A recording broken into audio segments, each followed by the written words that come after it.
So apparently this is 1 of 5. Wow. Alright, let me pause for this one.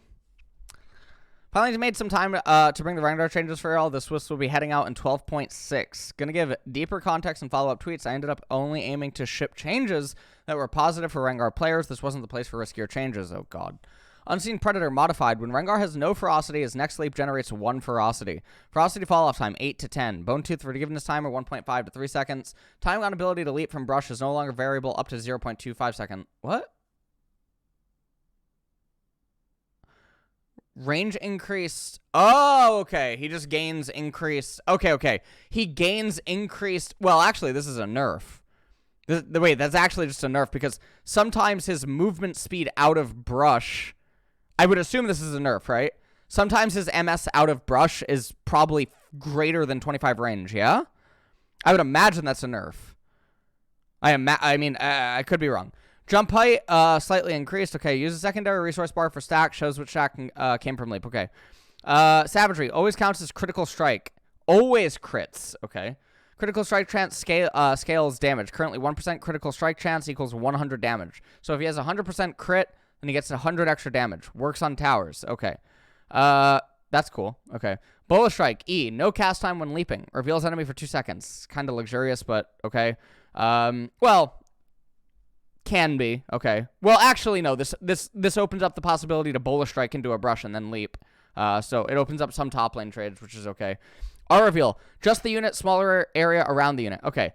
This is a pretty difficult project since, in my opinion, Rengar has some pretty awkward mechanics right now, especially with W and passive. I think W not flowing into an assassination combo is a definite feels bad for a lot of his builds. Same with the weird air flicks around ferocity generation. It's very unforgiving and makes him very bush reliant, some of which is a good thing. I think both of these mechanics, there's a better version out there, but they're not easy to get to and the cost is high. Okay. I settled on making sure I could get something out there that would make Rengar feel better to play rather than just sitting here hoping to find time to get some magical version of the character that might or might not actually be more fun. Okay. There are some bugs on PvE and okay.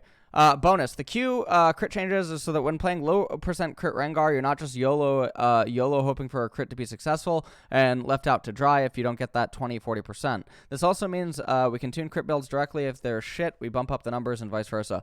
Cool, but whenever removing Katarina's on-hit effects. All right, cool.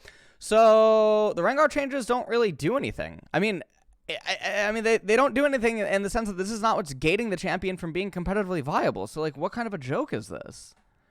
You don't want to be playing the crit. Well, maybe you are going to start playing the crit variant of Rengar or something. Maybe that's what he's going to be tuned into. Maybe he's going to end up having to go shield bow or something.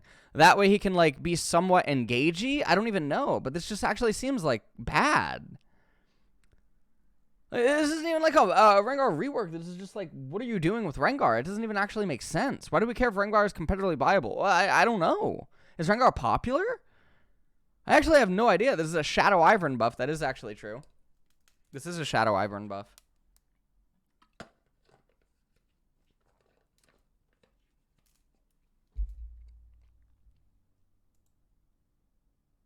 I'm not sure.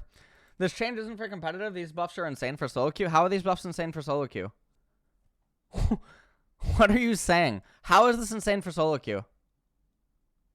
What in this is insane for solo queue?